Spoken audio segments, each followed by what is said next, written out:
That is not the same as selling my juniors. What I've learned arithmetically is that by selling between 25 and 30% of my junior portfolio, I recoup all the capital that I put in the sector for 5 years. I reach what I call the point of no concern. I will then be playing on the house's money.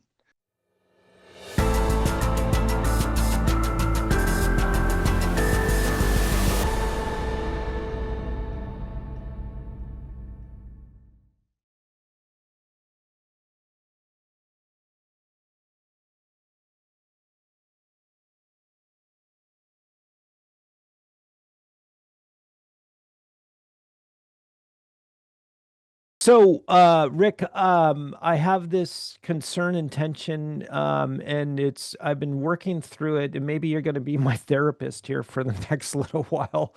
And I mean that is, I have this concern that we're right, and it looks like things are playing out not as planned per se. Who knows exactly what the future holds, and it's very hard, especially to hit the short term. But right now, October, I think this is the first of the month, things are playing out as we have talked about, whether that's a lot of internal and external conflict in the world, a lot of money printing in the world, a lot of taxation in the world, everything. And it really, gold and silver have really, I think, indicated that.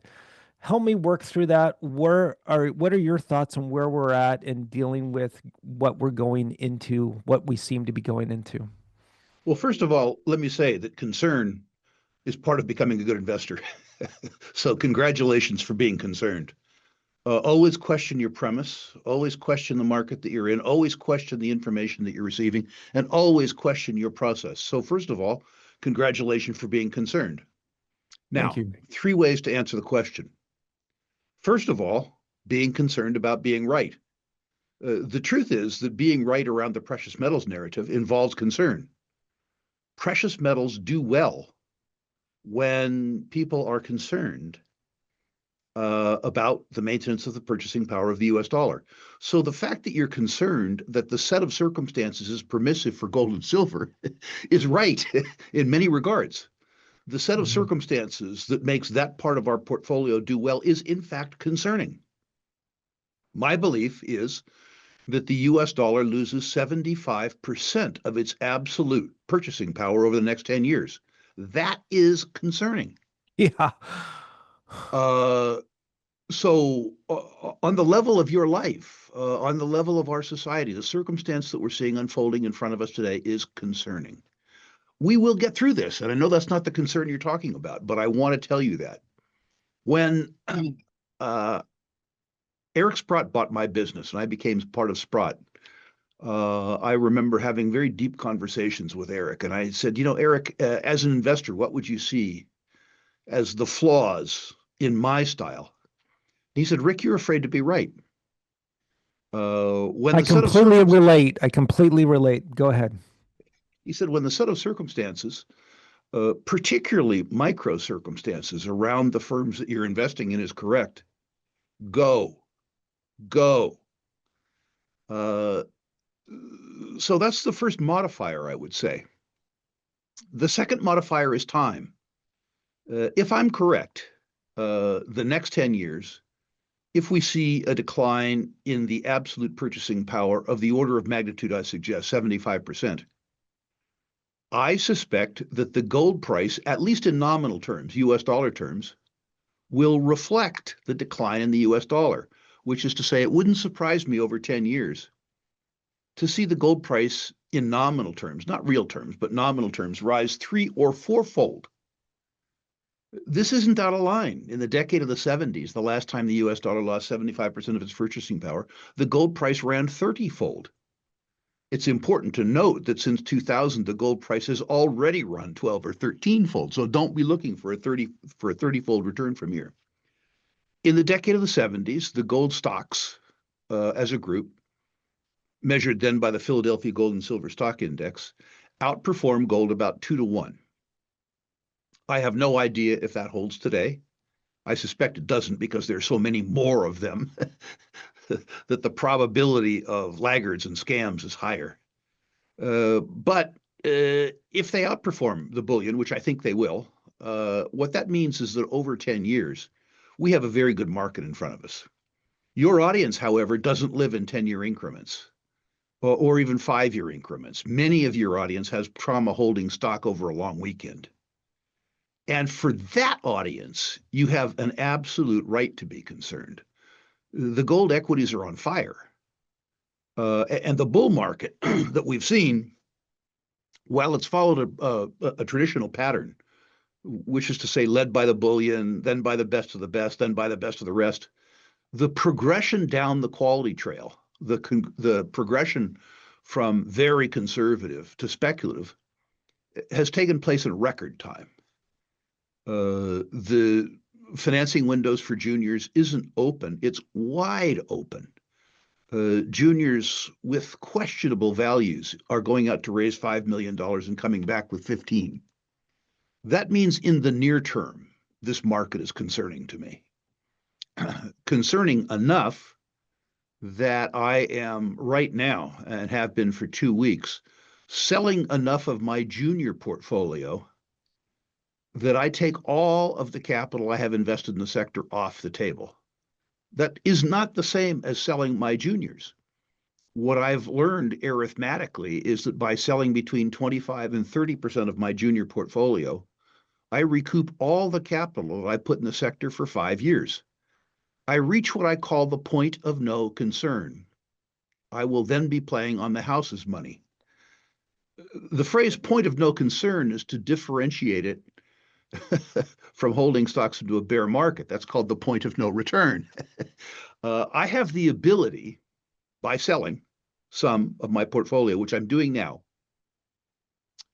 to give up between 25 and 30% of my upside in turn for reducing 100% of my downside, including the capital gains tax. So I'm going to do it. Portfolio management is individual. You will notice that I believe that the gold equities over 10 years likely, I'm not saying certainly because I don't know, likely generate a 500% nominal return over 10 years. My supposition, my theory, is not a fact. The fact that I can sell 25 to 30% of my junior portfolio and recoup 100% of my invested capital is fact. Right. So this is personal, if you understand what I'm saying. Yes, I believe the sector is going higher. Yes, I believe it's going much higher. On a personal level, I don't care.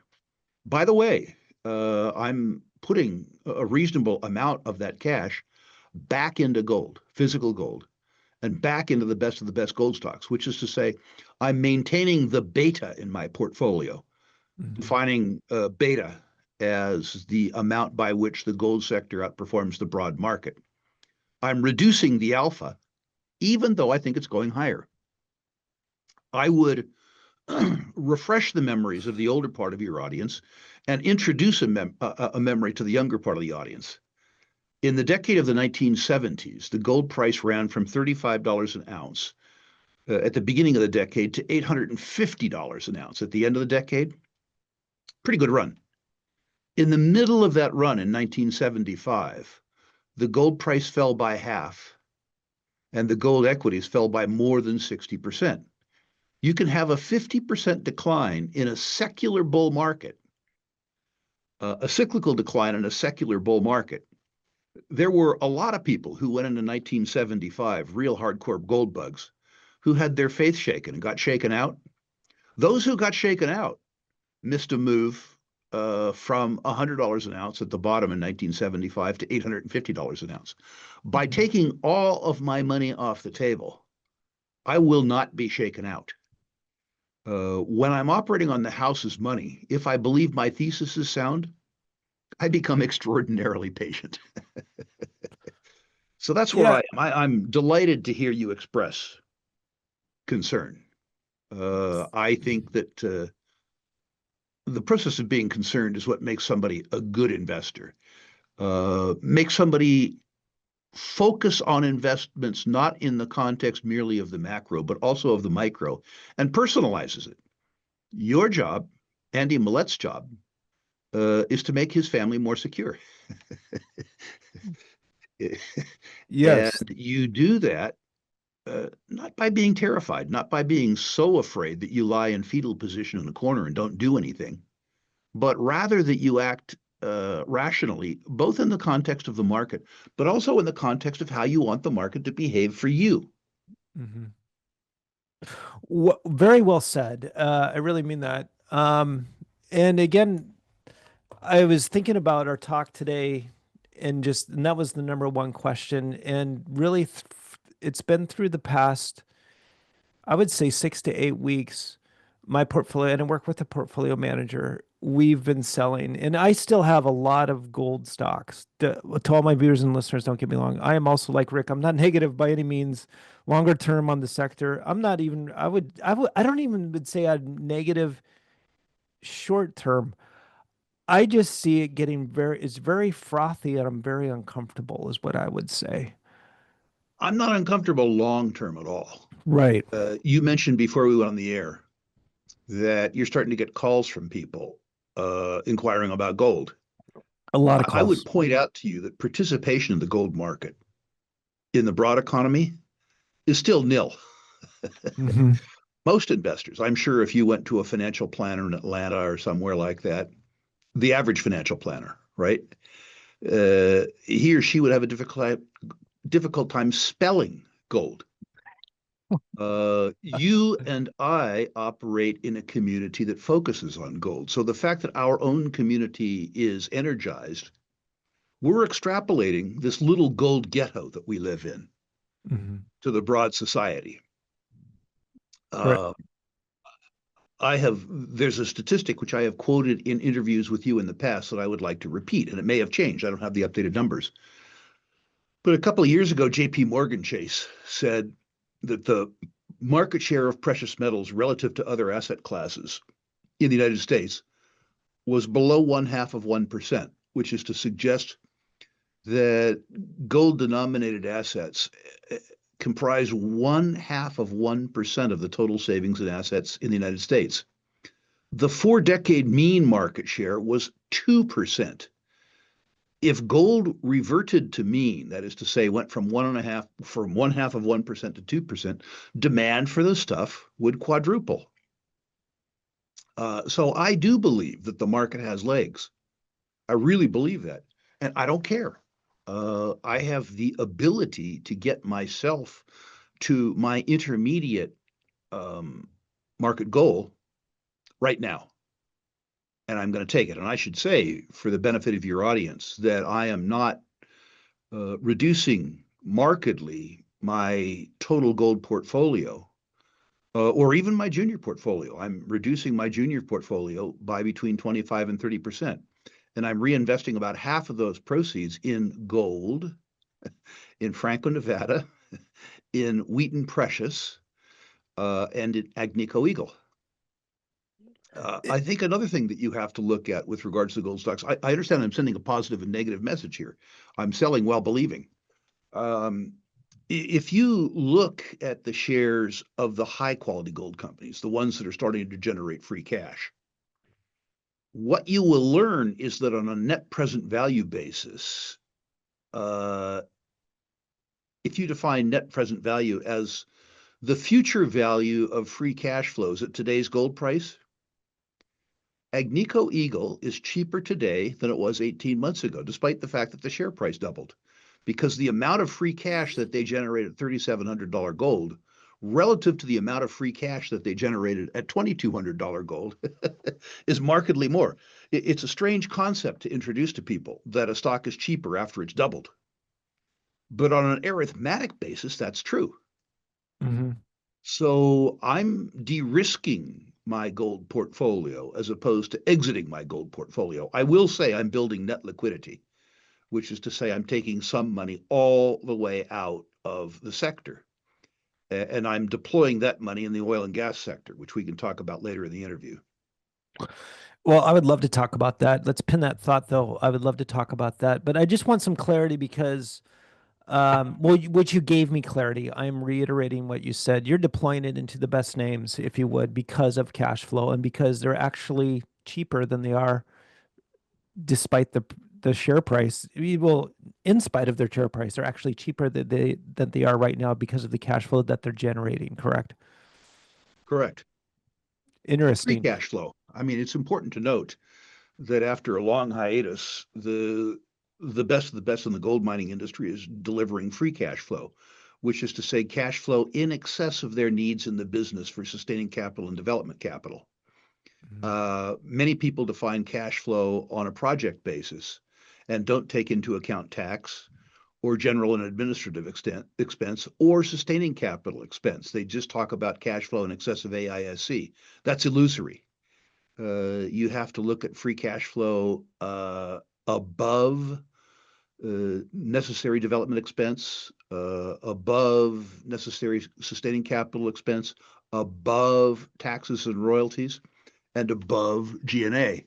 But the free cash flow yields that you're seeing in the gold mining industry right now, among the best of the best, are as good or better as they were in 1978 or 1979. We haven't Wow. seen this level of free cash flow literally for 40 years. Wow. Okay, so let me pull on two things here that you just said. What do you think is going to happen with all of the majors, the big names sitting on all this cash flow? Do you think they'll increase their dividends? Do you think they'll just start going on buying spree? What do you think will happen to that? What is the strategy, your strategy in that?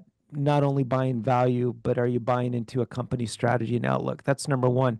Number two, I really want to belabor, I really want to hit this point. You're very optimistic 5 to 10 years out, and so am I. But we live also in a world, our group, if you would, our little postage stamp in this world, in our group, a lot of those people are not optimistic. Why are you optimistic? Those are two questions. So, why are you optimistic? Um, so, answering the questions in the order that they were asked, which is to say the use of the cash first, I feel pretty good for the next 2 years. Uh, the psychological scars borne by gold industry investors and the remaining gold industry investors are pretty deep. To go back to an earlier theme in this conversation, they are still concerned. And for that, a little history is in order. In the decade 2000 to 2010, if my memory serves me correctly, the gold price increased 6 or 7 fold, and the free cash flow per share in the mining industry declined. Hmm. It took real skill to screw up a circumstance where the selling price of your product increased sevenfold. Uh, Companies built marginal deposits. They engaged in marginal merger and acquisition. They paid themselves too much. Virtually all of the management teams who presided over that idiocy were allowed to pursue other employment opportunities, which is to say they were fired by shareholders. Right. The big institutional investors in the gold space, my friend John Hathaway is an example, are keeping the companies on a pretty tight leash right now. They don't want to see a repetition of the idiocy of that decade. So my suspicion is that this discipline holds for the next 2 years. I am already hearing from mining industry CEOs that younger institutional investors are saying, grow. For Christ's sakes, grow. In other words, they're asking them to be much more aggressive with the cash. In the decade 2000 to 2010, there was a phrase, growth gold. Well, Hmm. that turned out to be an oxymoron. Uh, for your listeners, I would ask them to listen to the quarterly calls of the management teams and pay particular positive attention to CEOs who talk about growth in the company on a per share basis. If you look at Agnico Eagle or Wheaton Precious or Franco-Nevada, in my mind, the top three gold mining companies in the world, the CEOs talk about growth in free cash flow more than they talk about growth in production. On a per share basis, they are highly unlikely to dilute shareholders in a real business to pursue growth that isn't accretive on a per share basis. Other companies are growing for growth's sake, not for their shareholders' sake, or they Right. will be growing for growth's sake, not for shareholders' sake. Look as an example at the more recent success of Newmont. Mhm. They grew by acquisition for 30 years. Mhm. They acquired stuff and merged willy-nilly. At the end, they had a string of 8 consecutive quarters of missing their AISC guidance. Did one final Hail Mary acquisition, Newcrest. Mhm. In the course of that acquisition, the institutional investors said, yes, we'll support it, but we'll support it according to a couple of caveats. One, that this merger generate a lot less G&A, general and administrative expense, in the combined companies than the sum of the two prior companies. In other words, you have to fire some folks. Mhm. We want less G&A over more free cash flow. The second thing you have to do is you have to segregate between your tier one assets and your tier two assets, and you have to sell your tier two assets to bring down aggregate debt, but also to limit the sustaining capital investments you have to make to your 10 or 12 best mines. And you have to focus on your 10 or 12 best mines. And the management team did that. The management team worked out synergies. They allowed a whole bunch of employees who were underemployed at Newmont and Newcrest to pursue other employment opportunities where they might be more productive. And they sold a bunch of assets, hoping to raise $2.4 billion or 2.2, I guess, if my memory serves me well. They've raised 4.7, with more on the way. But most importantly, they've begun to break the back of the AISC dilemma. They are able to focus now on million-ounce mines without being distracted by 120,000-ounce mines. And I think this is symptomatic of the circumstance that the whole gold industry has to face. It isn't just about rising gold prices, it's about corporate efficiency. It's about what do you do well. At my Mhm. conference in Boca Raton, you may remember that I questioned both before the conference publicly and at the conference publicly Amar Al-Jundi, the CEO of Agnico Eagle. First of all, he answered every question in the context of per share, not Agnico Eagle, but per Mhm. share. He also defined their core competence very well.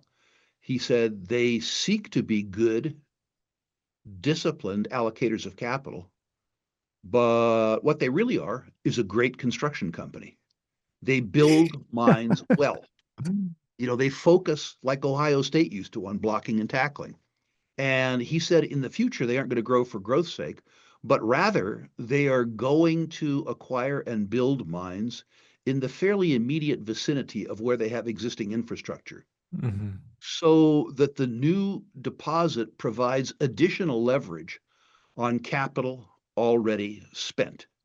Now, Mhm. this is a fairly narrowly defined vision for a company that has the largest market cap of any gold mining company in the world. Mhm. This is what you're looking for, Andy. Yeah. Well said. To answer the second question here is I do share your optimism going out. That being said, meaning on a macro level. That being said, I could be wrong. And also, that being said, there's going to be a lot of hiccups, bumps, all of that going through this, whatever this is. Where do you Sure. get your optimism and why are you optimistic? Well, I guess the conundrum is I'm optimistic because I'm pessimistic about the U.S. dollar. My optimism is all about arithmetic. Mhm. I just don't see any way in the world that our society can honor its entitlement obligations and its on-balance sheet obligations. Mhm. And I also don't see any way that our society will tolerate an honest default. When I talk as an example about the fact that Social Security is insolvent in a show like yours, the comments are populated by outrage. I paid in for 35 years. You can't touch Social Security. Okay, I get it. I paid in for 60 years. I'm 72 years of age. I paid in for 60 years. Uh, The truth is that the net present value of entitlement obligations exceeds, according to the Congressional Budget Office, $120 trillion. Gross federal income is $5 trillion. We got two choices. We could do an honest default, where we say to old geezers like me, too bad, so sad, you paid in, no money, screw you, strong letter to follow. Unlikely. Old folks vote. Or you could do a dishonest default, where you pay me the nominal value of my obligation as promised, but you inflate away the net present value and you don't index taxes to inflation. And that's what we're going to do. That's what we did in the decade of the 1970s. By the way, when I say the US dollar is going to lose 75% of its purchasing power, I don't mean relative to the Canadian dollar or the pound or the euro or the renminbi. I mean in an absolute sense. I think the US dollar will do okay. I don't think we'll see US dollar hegemony like we have the last 40 years, but I think it'll do okay against other currencies. I just think in an absolute sense, the US dollar won't maintain its purchasing power. It'll lose a lot.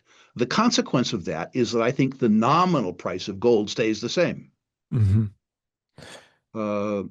which over 10 years is pretty attractive. I also think that the gold equities will likely perform better than gold. Now, I need to caveat that around the juniors, and I've said this on your show before, Andy. I'm always nervous about repeating myself, but then I need to realize that people who heard an interview a year from now probably aren't listening to this interview, and people listening to this interview probably haven't heard the old interviews. So I'll say this again. Amongst the juniors, there's probably, I don't know, 3,000 junior resource stocks listed worldwide. I'm going to suggest that 2,500 of them are valueless. It doesn't mean that they won't go up in price. That's a different circumstance. Price in the near term is a beauty contest, but they're valueless. And to the extent that one is constructing and maintaining a portfolio of juniors, hard work, stock selection, discipline, and a tolerance for volatility is absolutely critical. If 100%. your technique is to read too many newsletters and listen to too many podcasts, and then on a hunch bet a bunch, you have a 1 in 5 chance of being successful, Right. which is pretty lousy. Right. Even me, who has now 50 years experience in the mining stock market, reaches the point in time where he decides that the sector is so volatile that he needs to take his capital out.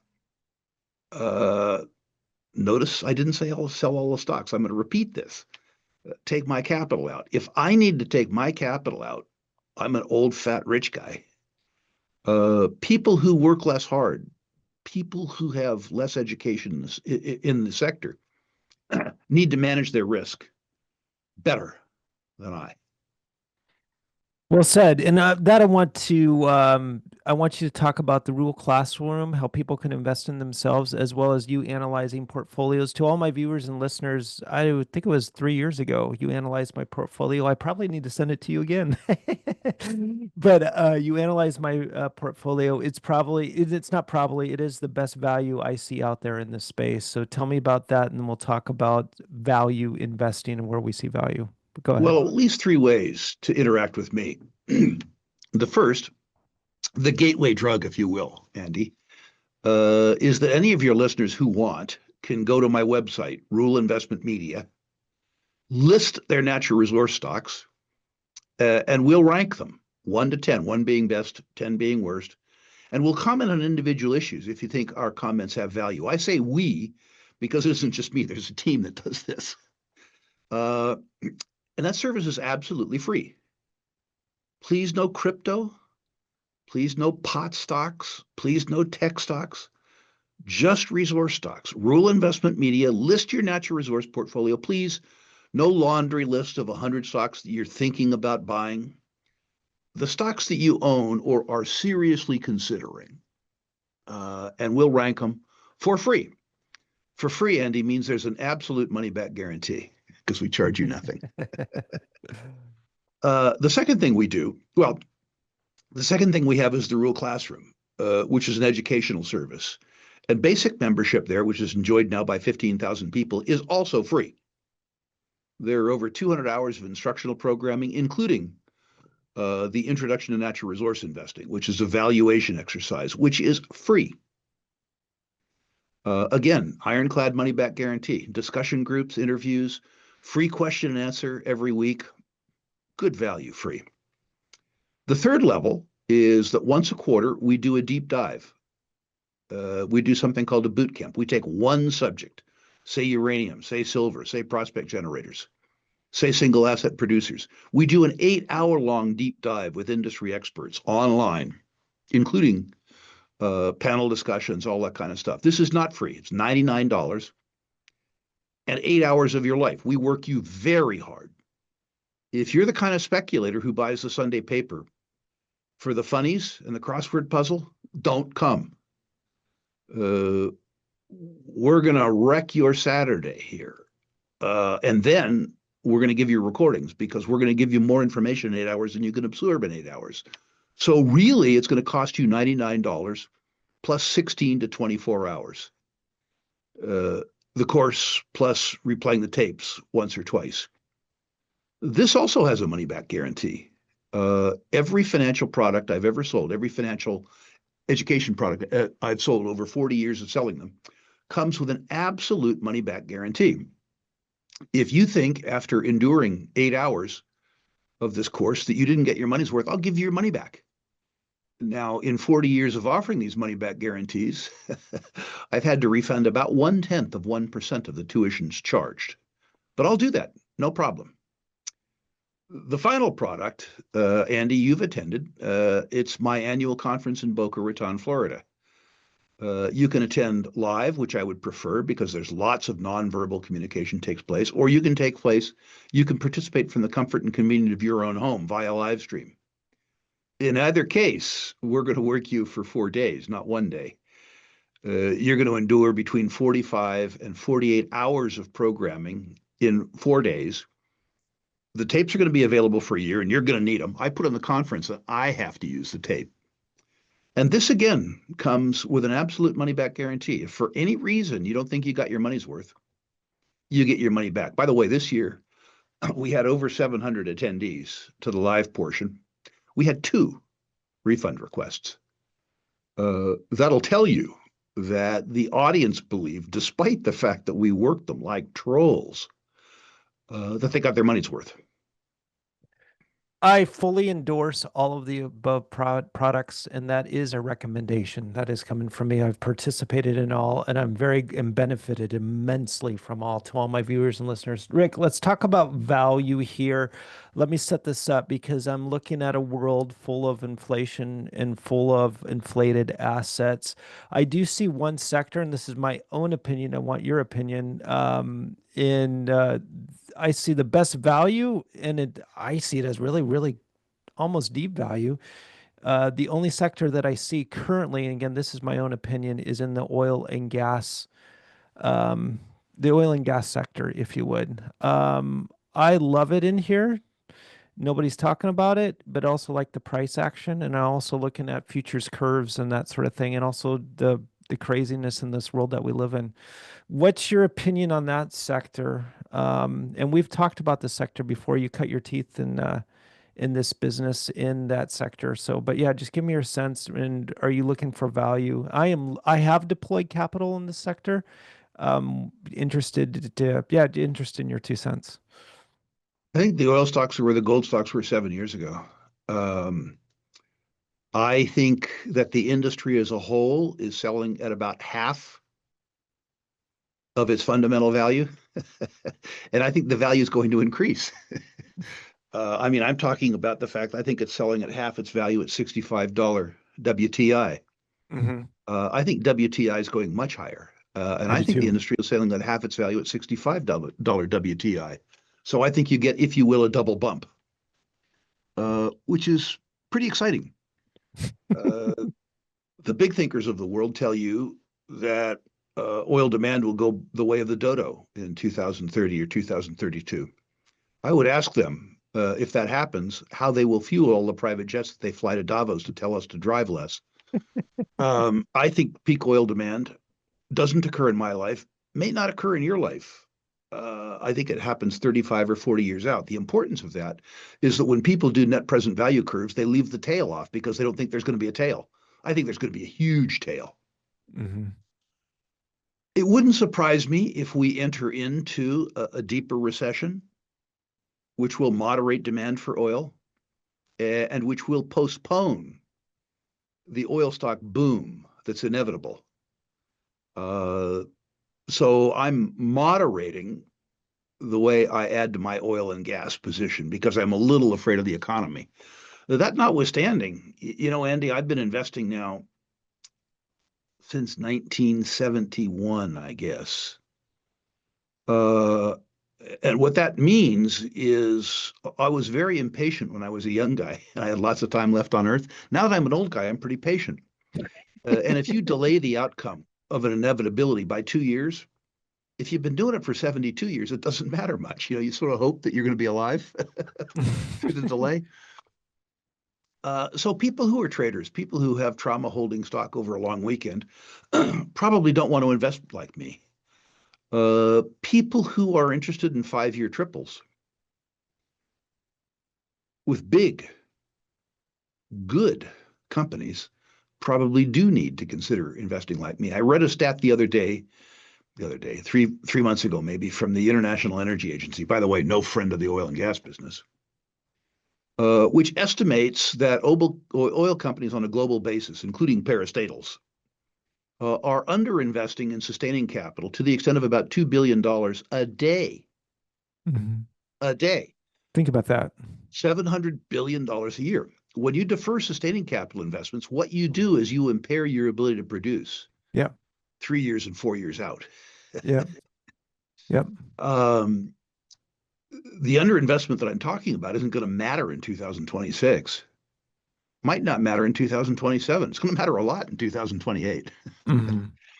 And that will impact price. What that means is that you need to invest in high quality companies that are, in fact, making the sustaining capital investments that will be able to produce in 2028 when their peers can't.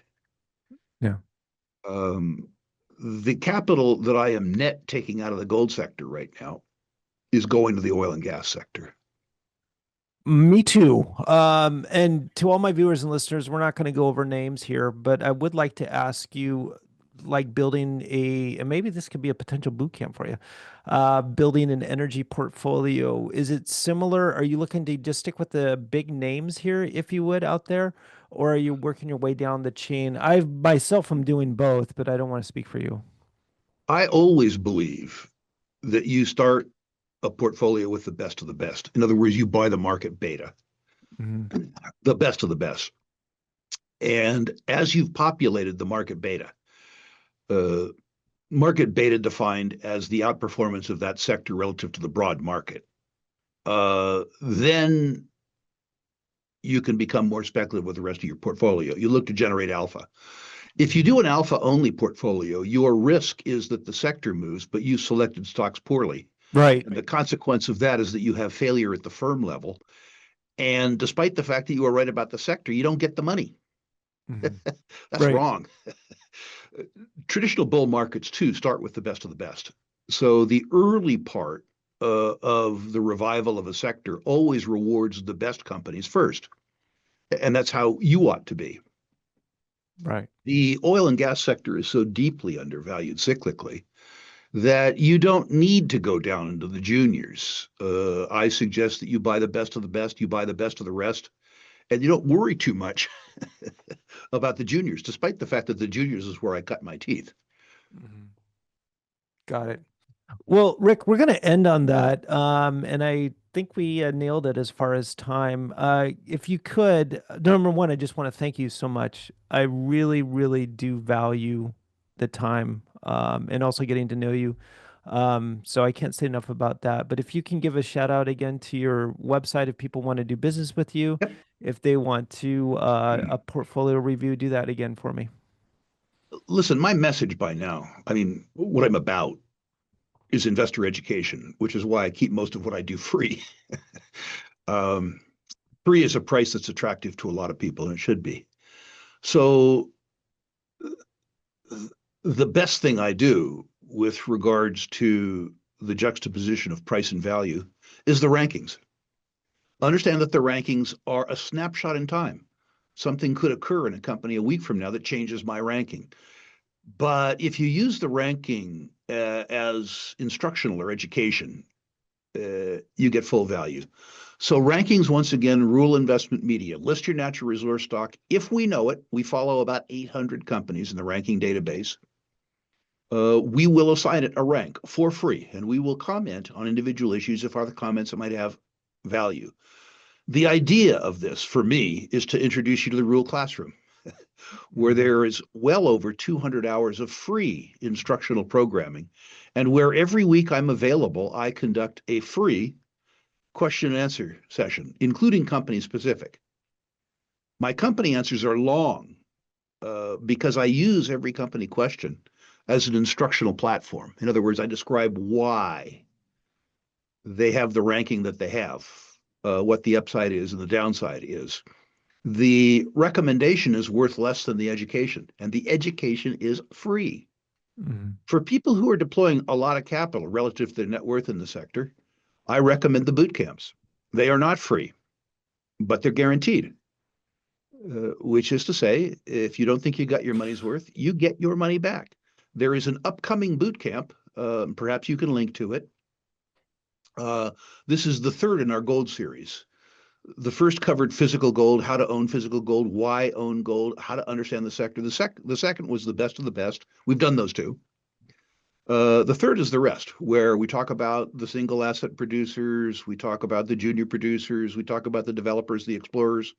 We have a great faculty. We have John Hathaway, who's been a dean among institutional investors in gold for 40 years, not some Johnny come lately. We have Adrian Day, who's also been around for 40 years. We have Jonathan Goodman, who's in the space, second generation gold guy. His dad was one of my mentors, Ned Goodman. We have Lobo Tigre covering the juniors. He's the newcomer. He's only got 25 years, boots on the ground experience. This is 8 hours where we really, really, really work you hard. If you aren't prepared to work, don't come. If you are going to be a gold investor for $99, you get 150, 160 years of accumulated toil from the faculty. Well, I know a lot of that faculty, and I've had them on the show. A lot of those, I know those guys well, most of them. So, Rick, I'm going to let you go. I think we nailed the time. I want to thank you again so much. I always enjoy our time to get together, and looking forward to having you on again soon. Well, thank you, Andy, and thank you as a consequence of your efforts on behalf of your audience. You've worked hard for 30 years as a student, and I'm delighted that you're sharing sharing the benefits of that with your audience. And I look forward to seeing you at the boot camps. I look forward, I hope, to seeing you in Boca next year. 100%. It's life-changing, and I'm not exaggerating. All right. Take care, Rick. Thank you. Thank you, sir.